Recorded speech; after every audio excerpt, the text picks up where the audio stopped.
Have you ever watched someone you love, a parent, a grandparent, a spouse, start to slip away, and wondered if there were signs you missed, moments you could have cherished more? This isn't just a video. It's a heartfelt revelation from hospice nurses who've spent decades guiding souls through their final year. They've seen it all, and they're sharing 6 heartbreaking yet beautiful signs that always appear before someone's last chapter. You need to watch until the end because these signs will not only help you recognize when a loved one is preparing to say goodbye, but also show you how to be there with love, presence, and words that heal, before it's too late. Before we begin, I would appreciate it if you like this video. You can help me continue to share the valuable lessons of old age. If you haven't subscribed yet, I recommend you subscribe and turn on the bell so you don't miss any videos. If you like this video, please comment number 1. If you don't like it, comment number 0 to let me know, so I can make a better video for you. Now let's get started. 1. A quiet retreat from the world. Sarah's voice was soft yet heavy with meaning as she began, her eyes catching the warm light of the room, softening like embers glowing in a fading fire. The first sign isn't something you notice with your eyes. It's a quiet stirring you feel deep in your chest, an almost imperceptible shift in the rhythm of their presence. They start to withdraw, not because they're weighed down by sorrow or illness, but as if their soul is gently turning inward, curling into itself like a leaf in the cool of autumn. She spoke of seniors who once filled every corner of a home with life, their laughter a melody that danced through family dinners, their stories a thread weaving generations together. These vibrant souls, she explained, begin to grow quieter over time, their voices softer, their movements slower, as if conserving energy for a journey only they can sense. They might decline invitations to the lively gatherings they once cherished, let phone calls to lifelong friends go unmade, or seek the solace of a quiet room over the warmth of company. It's not always depression, Sarah said, her hands moving as if to shape the air around her words, giving them form. It's something more profound, almost sacred. It's as if they're preparing, carving out a space of peace within themselves, a sanctuary where they can reflect and ready their spirit. Families, she noted, often misinterpret this retreat. They might assume it's the fatigue of age, a temporary mood, or a need for rest that a good night's sleep could mend. But Sarah insisted it runs deeper. It's a subtle, poignant signal that their loved one is beginning to loosen their ties to this world, stepping gently toward a departure they feel approaching. Her words carried me back to my grandfather's final months. I could still see him at our Sunday dinners, his weathered hands slicing roast as he spun tales of his boyhood, his deep chuckle a steady pulse in the room. But as the seasons turned, he began to slip away from those moments. "I just need to rest my eyes," he'd murmur, offering a faint smile as he eased into his worn recliner by the living room window, gazing out at the oak trees swaying in the breeze. We thought he was simply tired, that a nap or a stronger cup of coffee would revive him. Now, with Sarah's insight settling into my heart, I understand he was doing more than resting. He was retreating into a sacred stillness, preparing for his quiet goodbye. If you've seen a loved one grow more silent, pulling back into their world, pause and sit with them in that silence. Hold their hand, listen to their breath. It might be their way of sharing the weight of their transition, inviting you to witness the start of their farewell. 2. Whispers of a journey beyond. The second sign Sarah shared sent a chill through me, as if a soft wind had slipped through the cracks of the room, carrying a whisper from somewhere unseen.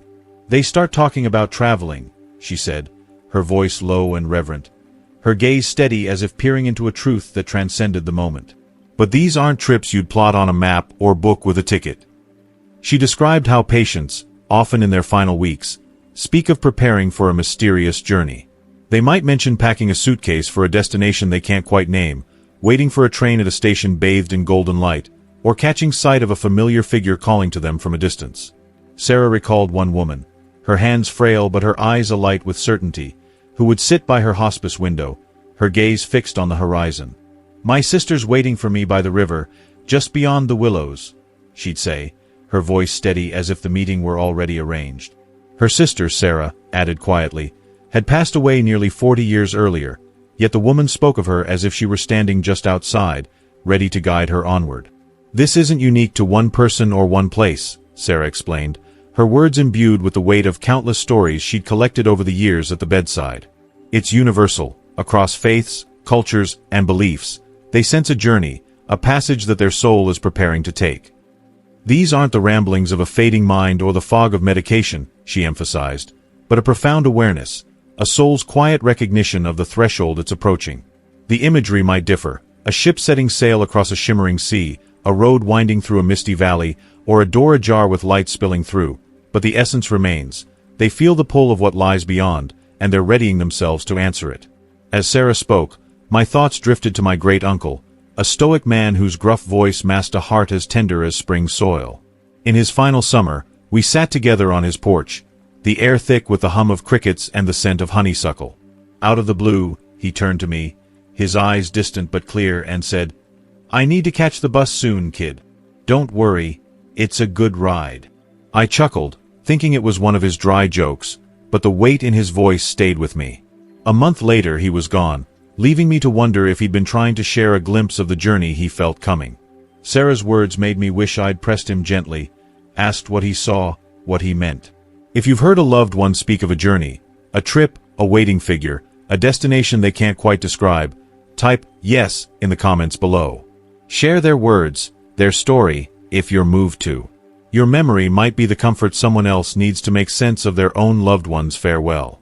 If you are still watching this video and finding these lessons useful, please comment number 1 below to let me know that you are still watching this video with me. Thank you for your valuable time. 3. Passing on pieces of their heart. Sarah leaned forward, her voice dropping to a near whisper, as if she were sharing a secret woven from the threads of countless lives. "The third sign is one of the most beautiful," she said, her eyes shimmering with the tenderness of moments she'd witnessed.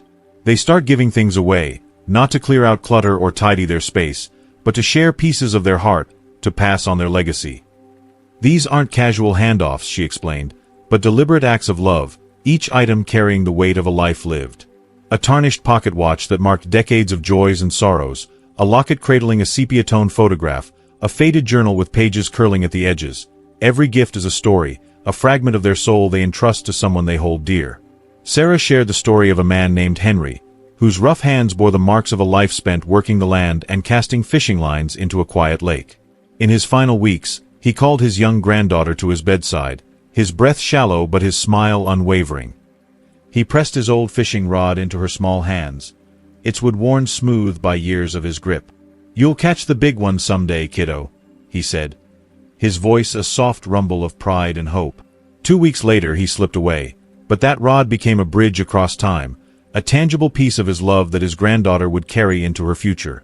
"It's their way of saying, 'Remember me,'" Sarah said, her voice trembling with emotion. "They're handing you the meaning of their life, trusting you to keep it alive." Her words stirred a memory so vivid it felt like stepping back in time. I was in my grandmother's kitchen, the air rich with the scent of cinnamon and apples, the late autumn light slanting through the window. She pulled me close one day, her hands warm and steady, and pressed her worn recipe book into my palms. Its pages were dog-eared, stained with splashes of batter and smudged ink, each recipe a chapter of her life. The pies she baked for holidays, the bread she kneaded through hard times.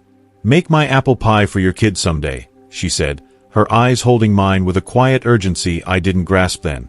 She passed a few months later, but that book, with her looping handwriting and her love pressed into every line, remains a piece of her I can still touch.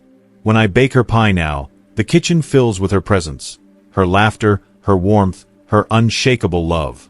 If someone you love has gifted you something precious, a ring worn smooth by years, a letter folded with care, a small keepsake heavy with meaning, don't brush it aside as a simple gesture. Ask for its story, listen to the memories it holds. Hold it close, let it anchor you to their memory. And if you feel called to share, tell us in the comments. What did they give you? What did it mean to you? Your story might help someone else see the sacredness in the heirloom they've been entrusted with, a reminder that love endures beyond the boundaries of time. 4. A hunger for meaning. The fourth sign Sarah described as a profound and often unexpected shift, a spiritual awakening that stirs even in those who spent a lifetime anchored in practicality or skepticism. "It's as though a door opens in their heart," Sarah said, her voice soft with awe. "They start asking the big, eternal questions. What is the purpose of my life? Is there something beyond this world? Will I be reunited with those I've loved and lost?" This isn't a frantic search for answers born of fear, but a gentle, almost luminous curiosity that seems to grow as the end draws near. Sarah shared the story of Margaret, a retired high school teacher whose sharp intellect and no-nonsense demeanor had defined her for decades. Margaret had always dismissed talk of faith or the afterlife, insisting that life was about what could be measured and known. But in her final months, something shifted. Sarah would find her sitting by the hospice room's window, her gaze tracing the slow dance of clouds across the sky. One quiet evening, as the horizon glowed with the warm hues of a fading sunset, Margaret turned to Sarah, her eyes bright with wonder.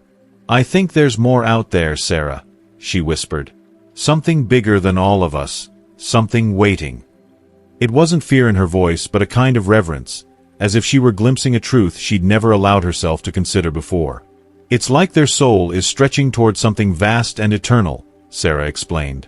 "They're not running from the unknown, they're making peace with it, embracing it even." This resonated deeply with me, calling to mind my neighbor, Mr. Callahan, a gruff old mechanic who spent his days tinkering with engines and scoffing at anything remotely sentimental. In his final months, though, I noticed a change.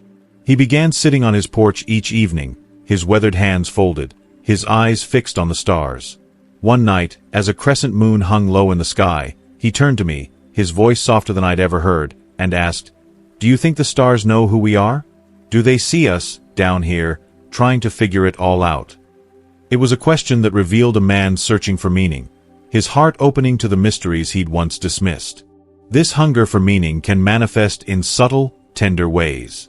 Some might ask for a forgotten hymn to be played, their voices joining in with a strength that surprises everyone. Others might request a visit to a place of worship, a church, a temple, a quiet garden, where they can sit in silence, feeling the weight of something sacred. Some simply grow contemplative, their silences filled with a quiet intensity as they ponder life's deeper truths. Sarah recalled an elderly man who began sketching the trees outside his window, saying, "I want to remember how alive they are." For him, those sketches were a way of connecting to something eternal, a bridge between the life he'd lived and the unknown that awaited. If you are still watching this video and finding these lessons useful, please comment number 2 below to let me know that you are still watching this video with me. Thank you for your valuable time. 5. Visits from the other side. As Sarah spoke of the fifth sign, her voice grew hushed, as if she were sharing a secret too sacred for loud words. "They start seeing people we can't see," she said, her eyes reflecting the weight of countless stories. In their final weeks or months, many of Sarah's patients would begin to interact with unseen presences, smiling at an empty chair, whispering to someone long gone, or describing vivid encounters with loved ones who had passed years before. "It's not confusion or delirium," Sarah insisted. "It's something profound, like a bridge between this world and the next." She shared the story of Evelyn, a gentle grandmother whose warmth filled any room she entered. Evelyn had lost her husband, Henry, 40 years earlier, and though she rarely spoke of her grief, it lingered in the lines of her face. In the months before her passing, Evelyn began to change. One afternoon, as Sarah adjusted her pillows, Evelyn's face lit up with a radiant smile. "Henry's here," she said, her voice steady and joyful. Her eyes fixed on a corner of the room where sunlight spilled through the window. "He's wearing his blue suit, the one he wore on our wedding day. He says it's almost time." Sarah, accustomed to such moments, felt a chill of awe. She knew Henry had been gone for decades, yet Evelyn's certainty was unshakable, her peace palpable. "It's never frightening for them," Sarah said. "It's comforting, like they're being welcomed by those who've gone before. They're not alone, they're being guided home." This brought back a vivid memory of my Aunt Clara, who, in the days before her passing, seemed to glow with an inner light at unexpected moments. One quiet afternoon, as I sat by her bedside holding her hand, she suddenly chuckled, her eyes sparkling. "Mama's here," she said, her voice full of warmth.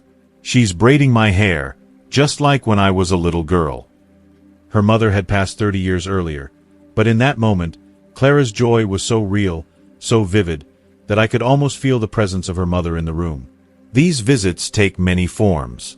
Some patients describe seeing figures bathed in soft light, their faces familiar and comforting. Others speak of feeling a gentle touch, a hand on their shoulder, a brush against their cheek, that soothes their fears. Sarah recalled a man who, in his final days, spoke daily to his childhood friend, describing their old fishing trips with a clarity that stunned his family. "He's waiting for me by the river," the man said, his voice calm and certain. "These moments," Sarah said, "are not delusions but glimpses of a reality we cannot yet fully understand." If you are still watching this video and finding these lessons useful, please comment number 3 below to let me know that you are still watching this video with me. Thank you for your valuable time. 6. The final spark of life. The sixth sign is perhaps the most poignant and perplexing, a phenomenon Sarah called the rally, which carries both beauty and heartbreak in equal measure. "It's like a candle flaring brightly just before it goes out," she said, her voice thick with emotion. In the rally, those nearing the end of life experience an unexpected surge of vitality, a burst of energy that defies their weakened state. After weeks or months of frailty, they might suddenly sit up, eat with gusto, laugh with loved ones, or share stories with a clarity that feels miraculous. Families often cling to this moment, their hearts swelling with hope that it signals recovery. But Sarah explained that the rally is something else entirely. A final gift, a fleeting chance to reconnect, to say goodbye, to be remembered as they truly are. Sarah shared the story of Thomas, a quiet widower who had spent months in a hospice bed, his voice reduced to whispers, his body frail. One crisp autumn afternoon, Thomas suddenly sat up, his eyes alight with a spark his daughter, Lily, hadn't seen in years. He asked her to sit with him, and to her astonishment, he began singing an old folk song they used to sing together when she was a child. His voice was strong, his smile wide, and for that hour, it was as if time had rewound to brighter days. Lily laughed through tears, her heart soaring with the belief that her father was getting better. That night, Thomas passed peacefully in his sleep, leaving Lily with a memory she would cherish forever. "It's their soul saying, 'This is who I am. Remember me like this,'" Sarah said. "It's a moment to hold close, not to mourn." This brought back a vivid memory of my cousin's father, Uncle Ray, who had been bedridden and frail for months, his once robust frame diminished by illness. One evening, out of nowhere, he called the family into his room, his voice suddenly clear and strong. "I want ice cream," he declared with a mischievous grin, and we scrambled to fulfill his request. For the next hour, he savored chocolate fudge ripple, telling old jokes that had us doubled over with laughter. His eyes twinkled with the humor and warmth we'd missed for so long, and we were convinced he was turning a corner. But by morning, he was gone, leaving us with that final, joyful memory, a gift we now treasure. The rally can take countless forms, each as unique as the person experiencing it. Some might ask for a favorite meal, savoring each bite with a relish that surprises everyone. Others might share stories from their youth, their voices steady and rich with detail, as if reclaiming a piece of who they were. Sarah told of a woman who, after months of silence, insisted on going outside to feel the sun on her face. She sat in the garden, her hands tracing the petals of a rose, and said, "This is what I want to take with me." The next day, she passed. The rally is unpredictable, fleeting, and deeply personal, a moment where the essence of a person's spirit shines through one last time. As we come to the end of this heartfelt journey, I want to take a moment to thank you for staying with us, for opening your heart to these tender truths shared by hospice nurses who've witnessed life's most sacred moments. These 6 signs, the quiet withdrawal, the talk of journeys, the giving of treasures, the search for meaning, the visits from loved ones, and that final spark of life, remind us that even in life's final year, there's beauty, love, and a chance to connect deeply. I'd love to hear from you. What's one thing you've learned from this video that's touched your heart or changed how you'll show up for someone you love? Please share it in the comments below. Your story could inspire someone else to cherish every moment. If you like this video, please leave your comment below, and don't forget to like, share, and subscribe to our YouTube channel for more stories that go straight to the soul. Thank you for being here, and let's keep loving fiercely while we still can.